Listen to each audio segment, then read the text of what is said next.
Okay, so this presentation is going to deal with the world of the 15th century, which essentially introduces Unit 4, which is the period 1450 to 1750, kind of the period after the fall of Constantinople, the rise of gunpowder empires, and also the emergence of Europe as a major player in global trade. Okay. The first thing we're going to see is a picture of Christopher Columbus. He's going to be a major figure in this period just because of the consequences of contact between the two hemispheres. He unintentionally discovers the Americas, looking for a trade route to the Indies, to India, and Asia. And he's doing it for Spain. Of course, he's an Italian sailing for Spain, but he unintentionally lands in the Americas. So it kind of opens up this the truly global world. So we're going to look at that more closely here in just a minute. But first of all, we're going to look at the Paleolithic societies that continue to exist despite the emergence of kind of a modern era in world history. So especially in Australia and North America. So gatherers and hunters, while we see them as not having much of a history, they do. It's just not what we look at it in a traditional Western sense. They are non-literate, non-urban, but their histories are transmitted orally. They just don't have the written records that back them up. So manipulation of the environment and trade. In Australia, Aboriginal peoples manipulated their environment, engaged in long-distance trade networks through other islands near Australia. So they had a certain degree of complexity. Even over land, they traded with one another in Australia. In the Pacific Northwest, they had an abundance of food sources and allowed for permanent settlements. So they had large houses, social stratification, complexity, and food storage. So despite them being hunters and gatherers, they started to develop in complexity and engage in the gathering of wealth. So there was, despite them being hunter-gatherers, we often see them as egalitarian, there was a social stratification that would emerge in some of these more complex hunter-gatherer societies. So now we're going to look at agricultural village societies, which mainly we're going to look at two, the Igbo, which are in Western Africa and modern-day Nigeria, and the Iroquois, which are in what we consider New York State. So first bullet is egalitarian and kinship societies. These societies have histories, a certain degree of social and economic sophistication, but they did not have large political systems. Instead, rely on kinship or families. So that takes us to number two. The West African Igbo of present-day Nigeria, they didn't have kings or a complex state like their neighbors, but they did engage in organized trade with nearby kingdoms. So they did have levels of complexity, despite not having, organized king structures or things like that. They did have some level of connection to the outside world. So the next one is about the Iroquois and the Great Peace of Five Nations. So they're in what now is New York State. After they adopted agriculture, the Iroquois-speaking people became more productive, their populations grew, and as their populations grew, it created conflicts within the region, frequent warfare, and thus they had to form alliances, negotiate treaties, establish truce. So a lot of this, the great peace, of peace of the Five Nations, put an end to a lot of the warfare that emerged from this growing complexity, and they developed concepts of limited government, social equality, and personal freedom. And these kinds of things would go on to actually influence the Constitution of the United States of America. So these, Native American constitutions that they would develop would go on to influence Western Europeans who settled as well. Then we're going to look at pastoral peoples, and we know that pastoral people are kind of the movers and shakers of history. Think the Arab Berber people with Islam. We're going to look at the Turks here in just a moment, and then of course, the Mongols. Always the exception, right? They're the kind of movers and shakers during this period in history. So Tamerlane, who we're going to look at first, he was the last great general, Central Asian leader of warrior nomads. His armies attacked and plundered parts of Russia, Persia, and India, but he died before invading China. And his descendants, much like Genghis Khan's descendants, maintained Central Asia. So the Turks and Central Turkic people would continue to control kind of trade and commerce. Again, in the coming centuries, most of Turkic nomads would face imperial expansion from Russia and China. We looked at Russia and them expanding, especially into Siberia. And then we also looked at kind of the influence that China was having under the Qing dynasty, and as they expanded into what's now Western China and kind of the Uyghur area of China. So Samarkand was a major city, a Turkic city. It was a city of Timur's descendants, and if you look at Samarkand and images of Samarkand, you'll see Persian and Turkic cultures kind of blended into a sophisticated culture. And the reason why is because it kind of sits and straddles the Silk Road trade route as we know it, the Silk Road's network. The Fulbe people, these people from the upper reaches of Senegal, were nomadic cattle herders, traveled and settled societies.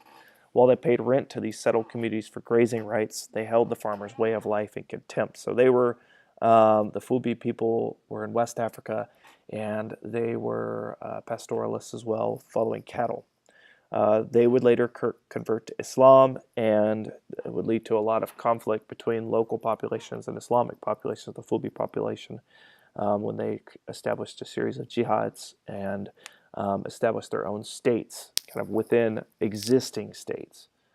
Here's just an image of Igbo art from West African kingdoms. So you see the complexity in their artwork. Very complex society, despite not having a sophisticated state structure to sponsor a lot of this art.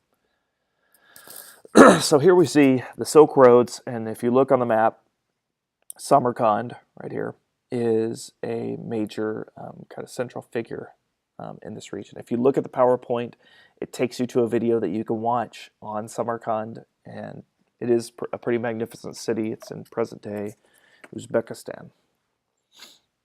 Profited a lot from the trade that it went along the Silk Roads. So now we're going to look at the Ming Dynasty in China, and the first one is Emperor Yongle. And Emperor Yongle was probably the most prominent emperor in China's history. And remember that before the Ming, China was ruled by the Yuan dynasty. The Yuan were Mongols. So they were ruled by foreigners for a large portion of their history. So Yongle sponsored a number of important projects to get China back on track after the Mongols destroyed a lot of their infrastructure, created a less focus on Confucian scholarship and more focus on foreigners ruling their nation, especially Persians coming in and managing affairs as well as Mongols. So he invested in public works, building a new capital, the Forbidden City, which is still standing today. It has 9,999 rooms in it, pretty massive for the emperor to live in. The Temple of Heaven, which we're going to see here in just a moment. So he invested heavily into kind of making China the Middle Kingdom once again, something that everyone could look towards and admire. He also was the one who sponsored Zheng He's voyages, which we're going to talk here in just a moment, and the creation of an encyclopedia kind of chronicling everything within his empire. So second bullet's about Confucianism and anti-Mongol policies. So just like I said before, in a move to wipe out the Mongol legacy and rebuild the Chinese state system, Yongle and others promoted Confucianism in the exam system. So they're looking to re-Sinicize. Sino is what China is called in Latin. You'll hear that a lot, like Sino-Chinese, or not Sino-Chinese, Sino-Tibetan relations, Sino-American relations. Sino means Chinese. So he's looking to bring Chinese culture back to and rule back to China. So it also experienced an economic boom. So as infrastructure began to be repaired, damaged fields by the Mongols, it set in motion substantial economic growth. So you're going to see China kind of reemerge as an economic power during this period and well into the Qing dynasty as well. So Zheng He's voyages, which are probably one of the most important consequences of the Ming, is that Yongle sponsored massive treasure fleets. So from 1405 to 1433, Yongle sponsored Zheng He to take several decades, hundreds of ships, tens of thousands of men around the seas in China and the Indian Ocean to demonstrate Chinese power. Remember that Chinese aren't necessarily interested in establishing trade relationships. They're interested in, and not as colonizing either. So nothing like what the Portuguese or the British were trying to do, or the Spanish. They're more interested in establishing their power and letting everyone know just how expansive and magnificent they were. So it was a tribute system. It was a tribute mission. And the fleet would eventually be recalled and scuttled in 1430. These missions were massively expensive to fund. These men were gone from their families for a very long time, which is, according to Confucian scholars, was bad for them to be doing. But it was mainly an economic issue. And instead of sending these sponsored voyages, they just let merchant communities kind of spread Chinese influence around the world. So we start to see during this period and into the Qing dynasty, this diasporic merchant community emerge in China. And we're going to talk about that more in maps in just a little bit. So the Ming dynasty, of course, we see here just how vast this tribute mission of Zheng He's was, and the reason why it was really, really expensive, because it's sending 27,000 men across the Indian Ocean and across the South China Sea. So the reason these were brought back economically, and not only economically, but politically as well, they wanted to invest more in their borders. So the Great Wall of China you see today, most of it was constructed during the Ming and into the Qing dynasty. It was created because they were still getting threatened on their northern borders, so they wanted to invest in protecting China again. So they started to build and maintain more thoroughly the Great Wall of China. So again, here's the Temple of Heaven in China.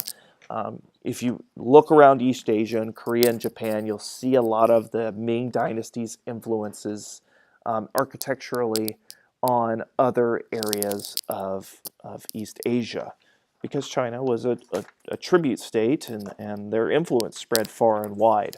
This is the Temple of Heaven. This next image is one of the acquisitions of Zheng He's expeditions. This is a giraffe that was acquired from Africa and brought back to the emperor as a sign of tribute from Africa. So these missions would go as far and wide as Africa. Very impressive. And they would come back with treasures and things to bring back to China from all over the world. So very powerful, very well funded. Just to get a little more, this kind of gives you those bullet points I went over for just a little bit before. One thing I didn't go over is the use of eunuchs in imperial courts. They could be trusted slaves. They didn't have sons. And they didn't have familial ties. And because of this, they were used extensively because they could be trusted. And they could also be trusted around the kings, the emperor's concubines, and wives to not meddle with their affairs. So again, the merchant communities, if you look in yellow, those are going to be our Chinese merchant communities. Southeast Asia, if you look here, you'll even today you see Chinese communities that are in these regions, Vietnam, and then Thailand and Cambodia, and then also in Indonesia as well. So diasporic merchant communities, and if you look on here, there are other ones as well. There's Islamic and Sogdian and Jewish communities. These merchants had a massive cultural influence on the places that they went. So this next slide, we're going to be looking at Europe, and why such small states in Europe were able to gain so much power during this period in history. So these smaller states were in a constant state of conflict, unlike China. China was relatively unified under the Ming at this time. But Europe was a region divided into smaller states, constant conflict. The Hundred Years' War between France and England serves as an example of this conflict. So these states are competing for territorial influence. They're having conflicts over religion. They're having conflicts over economics and control, especially when we get into exploration and maritime voyaging. But next thing talks about cultural renewal that happened in Europe. So despite all this conflict, Europe did go through a period of renewal, or as the Renaissance means, rebirth. So it started in northern Italy.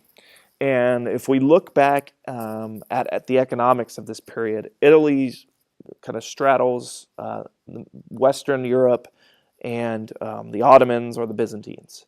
And for a long time, they kind of stood as the intermediaries between those two.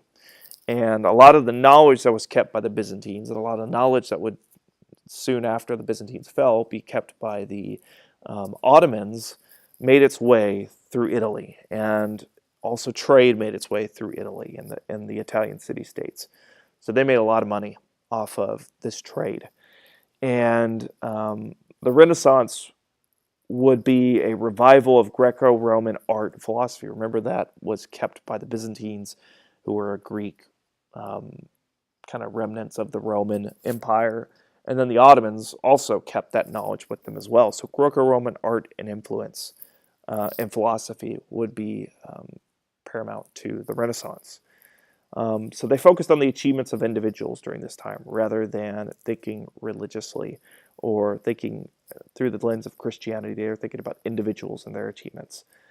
So humanism was a direct challenge to the otherworldly spiritualism of the church. So Renaissance humanism would emerge as well. So we're going back to like the Greek philosophers of the past, of the classical period. So maritime voyaging, very different than what we saw in China. And the Portuguese state, with the support of the Pope, launched a series of voyages that culminated in Vasco da Gama leaving Portugal for India in 1497. And then Columbus, sailing for Portugal's rival Spain, reached the Americas in 1492. So both of them are looking for a way to get more efficiently to Asia. And a lot of that had to do with the rise of the Ottomans. They didn't want to go through the Ottomans. They didn't want to go through the Venetians. So we're going to go over the oceans.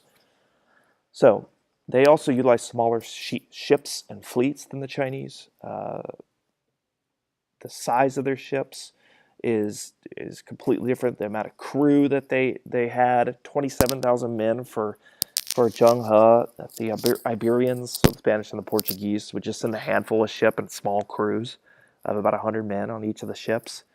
Just not very much, not as large an investment as China put into their maritime voyaging. So they don't have the money, but they soon would. And China, with its wealth, it had no real reason to expand, so they didn't settle in the places that they went. They were centralized. They had a very wealthy economy. Europeans were poor, to be quite honest. They were small states, didn't have much wealth. The Ottomans and the Venetians had most of the wealth at this time, and Europe. So, not Europe, but Italy and the Ottomans. So they were kind of looking to get in on the action, and they had to figure out a way to do it by going around the Ottomans. So these competing city-states decided that we have to take to the seas, otherwise we're going to lose out. And merchants in Europe saw an economic opportunity. Monarchs saw new tax revenues that could be happening with overseas ventures. The church saw a way to expand their faith. So it became kind of a effort between low-level people, states, as well as the clergy and the church. So more push factors in the poor and isolated Europe, okay, rather than China. China's like, we already got everything we need. We don't need to worry about it. We're just going to send out tribute missions. We're not interested in settling or establishing trade relationships. We're just going to go show everyone how awesome we are. Whereas Europe's pretty pathetic at this time, to be quite honest. And this map really showcases kind of the fractured nature of Europe at the time and all the different states. They're dealing with the Mongols early on in the east.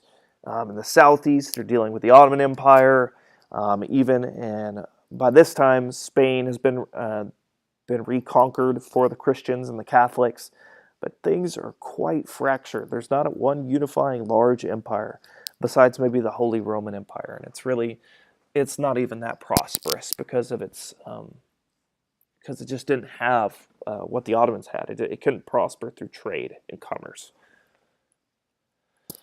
So another consequence of the Renaissance is art and the changes that it brought to artwork. And remember that this was kind of a rebirth of Greco-Roman influences. And if we remember Greco-Roman art, much more realistic than what we see in the medieval. We're going to see an example in just a minute. But financing in pre-Renaissance, mainly the church is financing it. And if there were elites, they had to meet church standards, whereas financing in the Renaissance period was done by wealthy elites. Because of all this trade and commerce, especially in Italy, we saw the rise of a wealthy merchant class from all this trade, and they could sponsor art. Then we started to see perspective emerge in Renaissance art. And pre-Renaissance art, if we look at a lot of the medieval art, there is no use of perspective. Blue and gold backgrounds and the size of figures is drastically different. If you are the Madonna or Mother Mary or you are Jesus, you're going to be featured much more prominently and be much larger than any figure around you. So the perspective is much different. Nudity, not acceptable in pre-Renaissance art, whereas it's acceptable in the Renaissance for Greek and Roman gods as well as Old Testament figures. And the subject matter becomes very different as well. While Renaissance art, and if we look at things like the Sistine Chapel, the sculpture of David by Michelangelo, there's one by Donatello as well.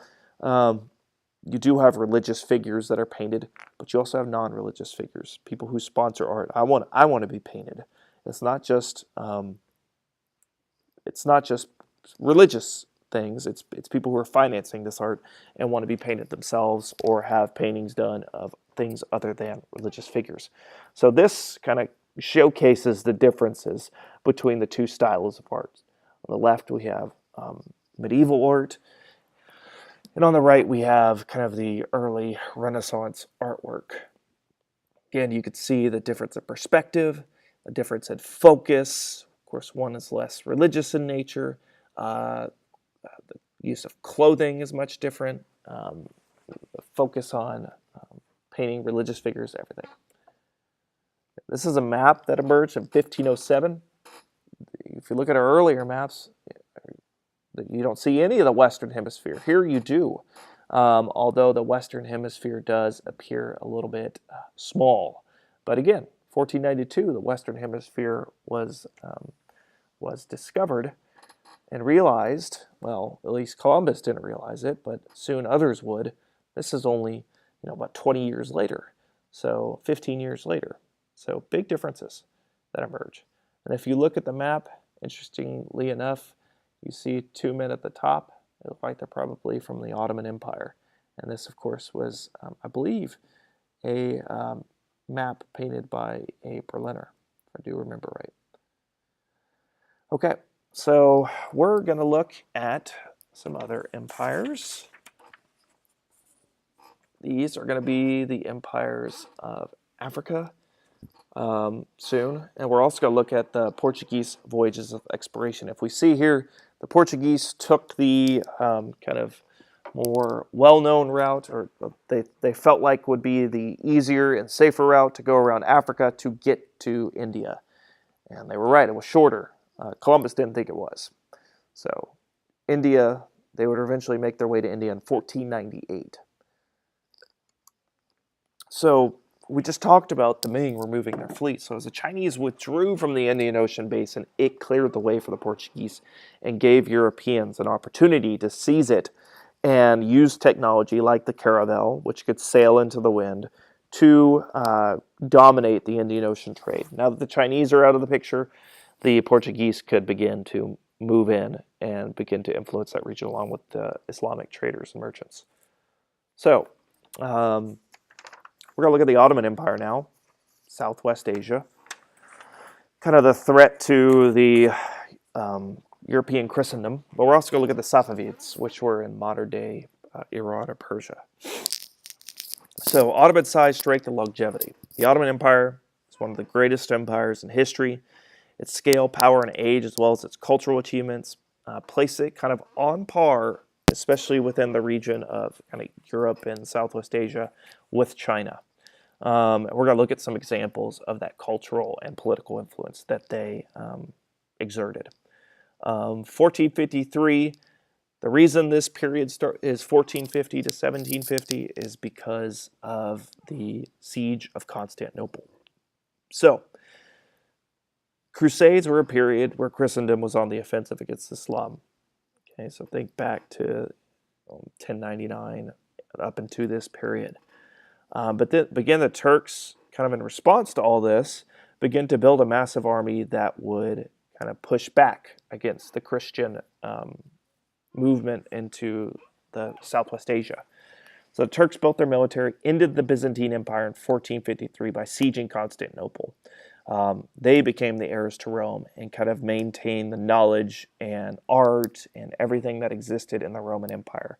They were now kind of the big players in the Mediterranean region. And the Ottoman Turks would then take a series of campaigns into Europe, even laying siege to Vienna in 1529, although unsuccessfully. So Suleiman the Magnificent, probably the most well-known sultan in Ottoman Empire's history, was unsuccessul in moving into the interior of Europe. Some say that he was sieging Vienna to unify the Hungarians in the Hungarian region. Others felt like it was just a stepping stone into Europe. So who knows? But they also had rivals on their eastern border, the Ottomans. They were the Shia Safavids. Remember, you had a Shia-Sunni kind of conflict that would emerge, and the Shias were in modern-day Persia, Iran. So after 1500, the Safavids emerged as a rival. They're based in Persia, promoted the Shia branch of Islam, and were kind of descendants of a Sufi order, and were ready to kind of wage war with the Sunnis. So they were the big enemies, even more so than Christians or the Christian empires. The Safavids were the enemies of the Ottomans. So here are our major Islamic empires in 1500. You have the Songhai Empire in Africa, the Ottomans in Southwest Asia, Safavids in what is now Iran, Persia, and then the Mughal Empire in India, Pakistan, Bangladesh, that region today. Notice that they also highlight Malacca would be a major Islamic trading port, which we're going to talk about in a minute. So the Ottoman Empire, some characteristics of it: largely agricultural, economically, depended largely on trade even within the empire, and also trading with the Italian city-states. Remember, the Italian city-states were intermediaries. They sought to control import and export of metals, cottons, and wheat because they straddled the east and the west. They wanted to control that trade going into Europe, and from Europe the other way around into Asia. Cultural, they were Islamic, but they incorporated Persian style of art, especially in their miniature paintings. They brought people. We're going to look at a painting here in a minute that was done by an Italian painter. That was an image of one of the sultans. So they were tolerated people of Christian and Jewish origin, especially traders. And then Greek, Persian, and Arab customs and art were cultural influences as well. So we see a lot of the influences of even stuff outside of the Ottoman Empire, just showing how much cultural diffusion goes through there. Ottomans were a great military power, controlled a huge empire that sought to unify the Islamic world politically.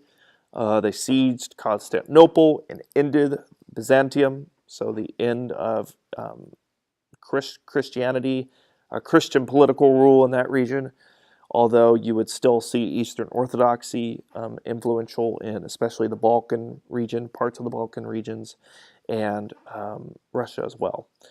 Religious scholars and experts in Islamic law served in positions of authority, and probably the most important thing going forward even into World War I and even modern day, the Balkan states became heavily influenced by the Ottomans as well and caused a lot of conflict between Muslims, Christians, Catholics in this region.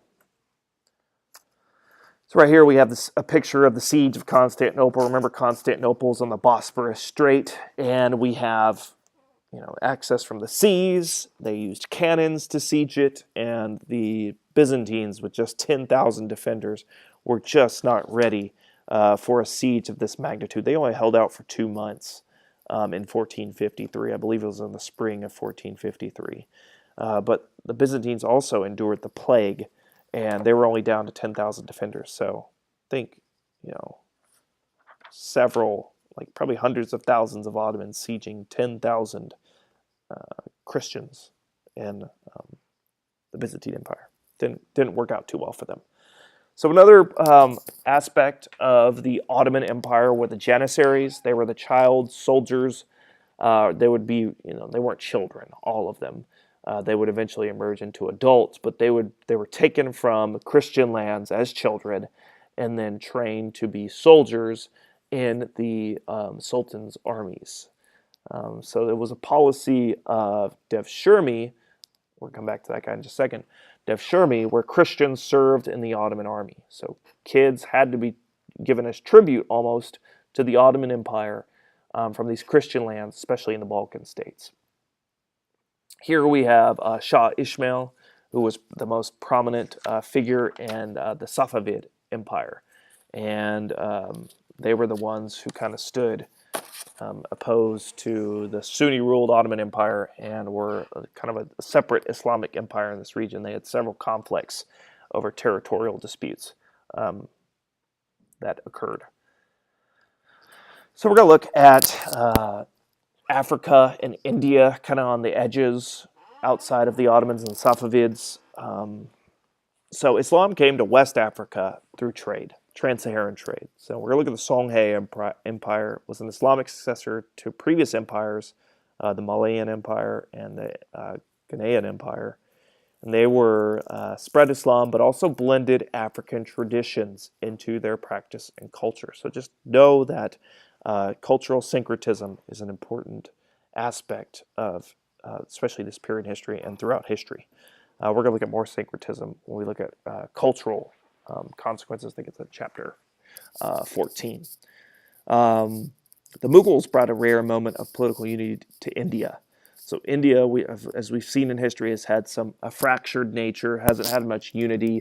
A lot of Hindu states and kingdoms that exist within the modern-day borders of India.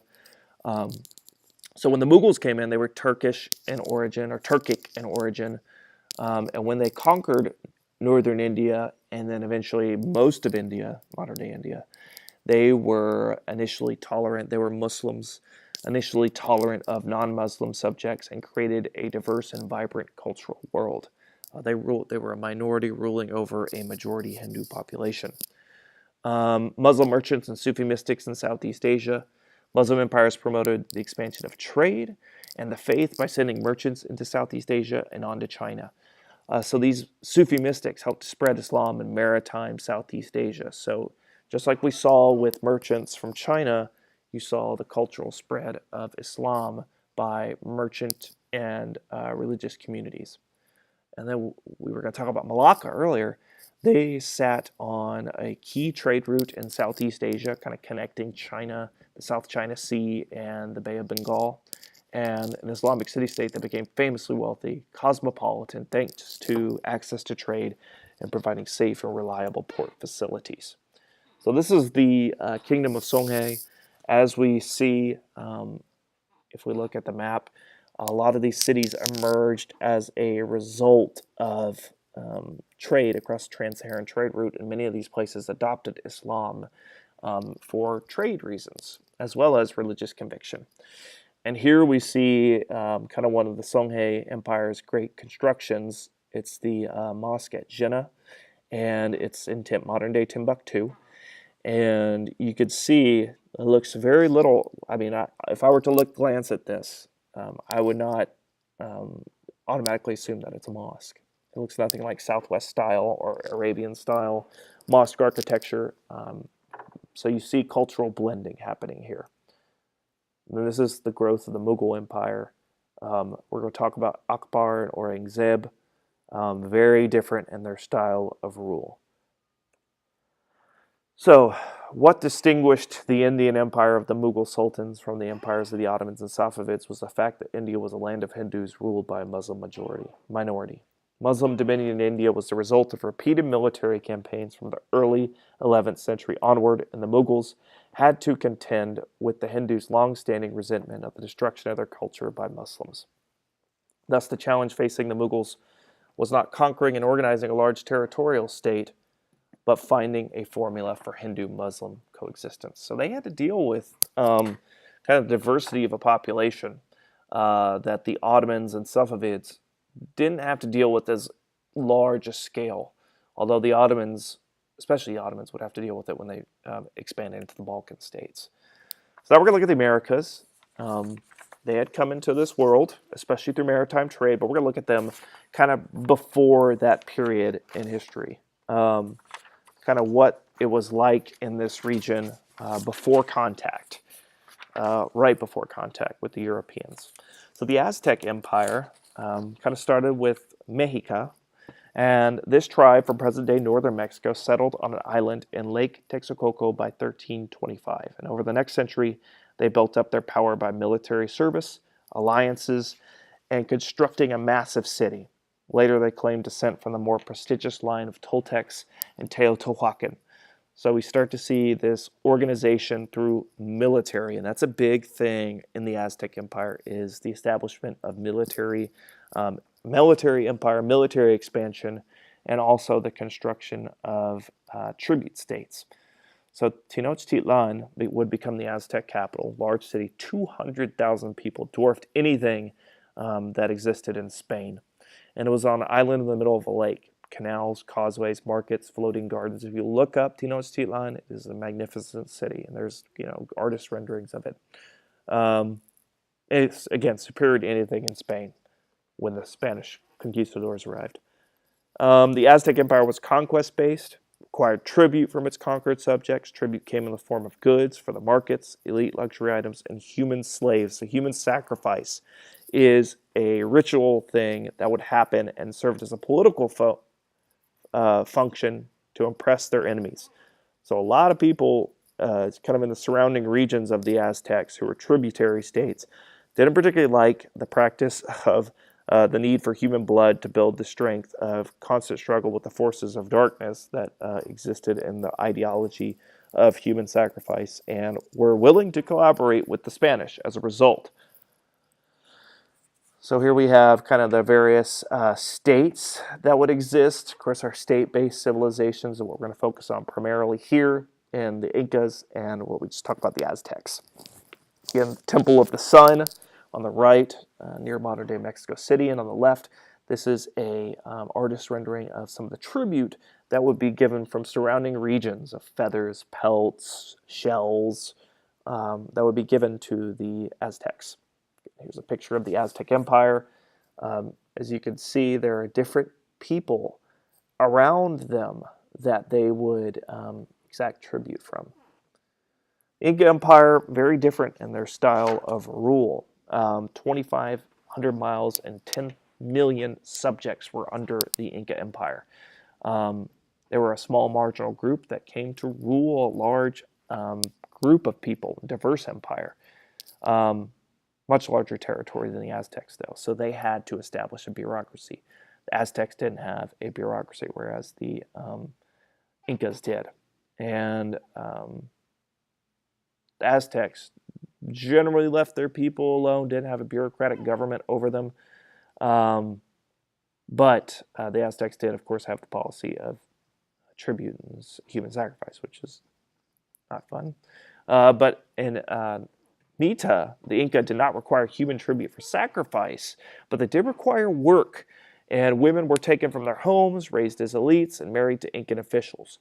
So the policy of Mita was to have, every so often, people go out and work on public work projects or in the fields. So there was a requirement of work, but not sacrifice. And then the gender parallelism, but not equality.